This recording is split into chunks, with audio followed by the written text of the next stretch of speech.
বন্ধুরা, তোমরা যারা সরকারি চাকরি করো তারা বার্ষিক ইনক্রিমেন্ট কপি কীভাবে চেক করবে বা কিভাবে বের করবে আজকে তোমাদের সেটাই দেখাবো। তাহলে চলো ভিডিওটি শুরু করি। এই জন্য আমরা প্রথমে যে ক্রোম ব্রাউজার এটার উপরে টাচ করব। এরপর উপরে দেখো সার্চ অপশন আছে, এটার মধ্যে আমরা লিখব অনলাইন বেতন নির্ধারণ। বাংলায় লিখব অনলাইন বেতন নির্ধারণ। লেখার পরে এই যে নিচে ডান দিকে গো অপশন আছে, এটার মধ্যে টাচ করব। টাচ করার পরে এখানে দেখো অনেকগুলো অপশন চলে এসেছে। তো সবার উপরে অনলাইনে বেতন নির্ধারণী এটার মধ্যে টাচ করব।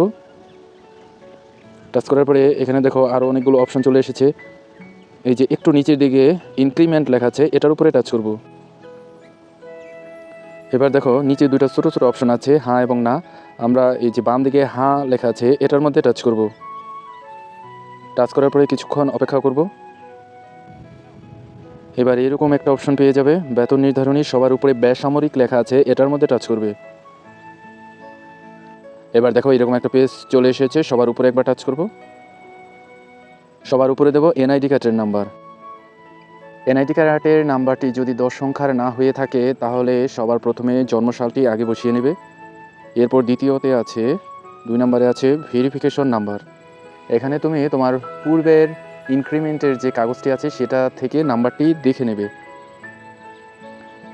আমার ভেরিফিকেশন নাম্বারটি আমি দেখে এখানে বসিয়ে দিচ্ছি।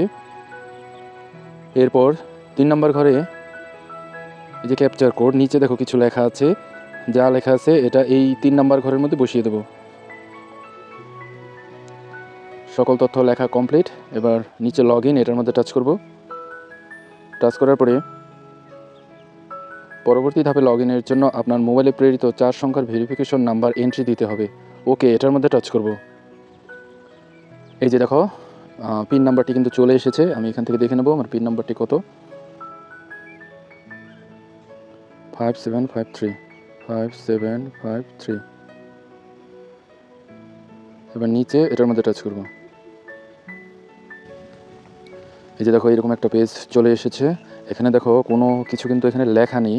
এই যে টাকার ঘরটাও কিন্তু খালি, সবই খালি দেখাচ্ছে। এর কারণ হচ্ছে এই যে ইনক্রিমেন্টের তারিখ এটা আমি সিলেক্ট করি নাই, তাই এটার মধ্যে টাচ করব। টাচ করার পরে সবার নিচে 1/7/2025 এটার মধ্যে টাচ করব।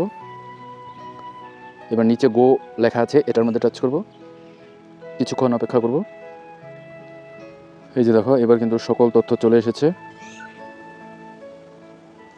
দেখো আমি আমার ইনক্রিমেন্টের যাবতীয় তথ্য কিন্তু এখান থেকে দেখতে পাচ্ছি। তো এটা যদি আমি এখন সেভ করে রাখতে চাই, কিভাবে সেভ করব সেটা দেখাচ্ছি। বাম দিকের উপরে দেখো এই যে প্রিন্টের মতো একটা অপশন দেখাচ্ছে, এটার মধ্যে টাচ করব। টাচ করার পরে এবার উপরে ডান দিকে দেখো পিডিএফ লেখা আছে, এটার মধ্যে টাচ করলে আমার এটা সেভ হয়ে যাবে। আশা করি বন্ধুরা বুঝতে পেরেছো। ভিডিওটি যদি ভালো লাগে তাহলে লাইক, কমেন্ট, শেয়ার এবং সাবস্ক্রাইব করার অনুরোধ রইল।